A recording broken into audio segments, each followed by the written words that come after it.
So in this video I'm going to talk a little bit about these strings. So you can see when I purchased the Beigomas, I also bought some strings. These two are slightly different if you just look at the texture. This kind of chubbier kind, they have it labeled as easier to wrap, and this is more traditional. I really haven't found one to be better than the other. As a matter of fact, this one that is supposed to be harder to tie, I think I like I think because it's more textured, I get a better grip. I think it's slightly better, it feels better, but frankly it doesn't really matter too much. Now this one,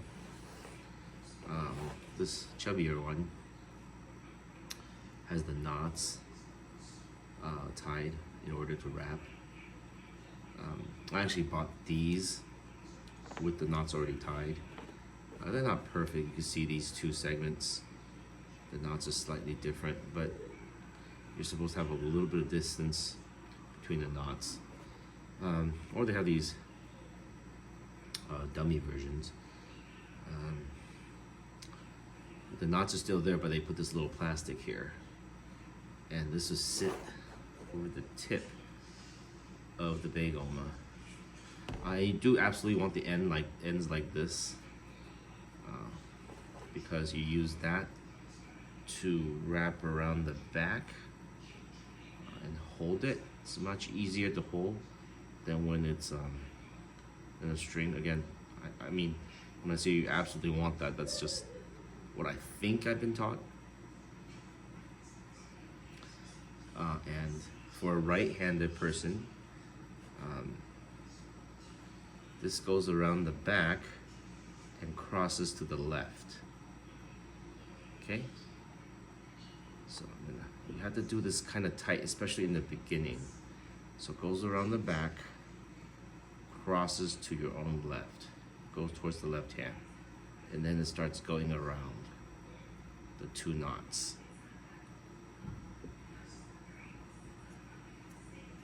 Oops, slipped out. I'm actually not that terrible at this anymore, but I guess it's harder to do when I'm sitting at the Beigoma table. It's very low. Anyway, goes around the back, and you're holding in the back so it doesn't move. This plastic, the main thing that it does is it prevents the knots from moving around too much. So you want to hold it tight, then you can start wrapping.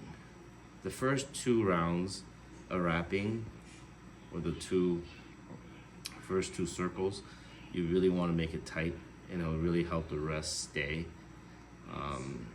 I'm doing it kind of slowly because I'm not that good at it. Someone that's really good at it can wrap this very quickly. And then this is what it looks like upside down when you're done wrapping. And that's how you would get rid of it. Now, without the plastic thing, it's still not that hard really.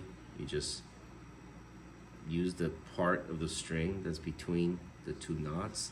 Same thing, take this frayed area, put it behind, hold it with your finger here so you can put pressure, go around.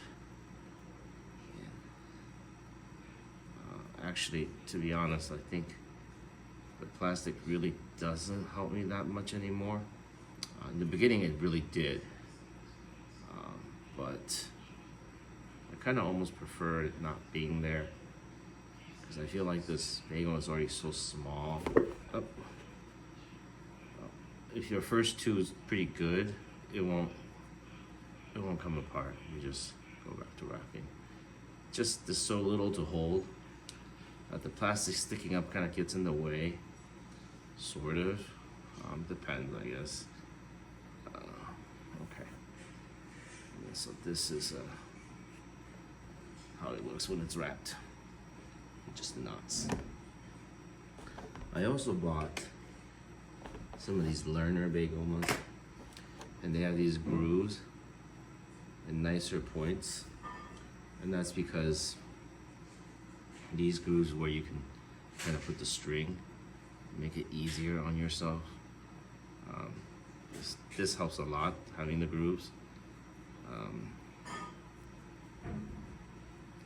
But I think once you play at a higher level, I don't think you'll have those grooves on Beigomas. I haven't seen too many Beigomas with that kind of like a notch in it.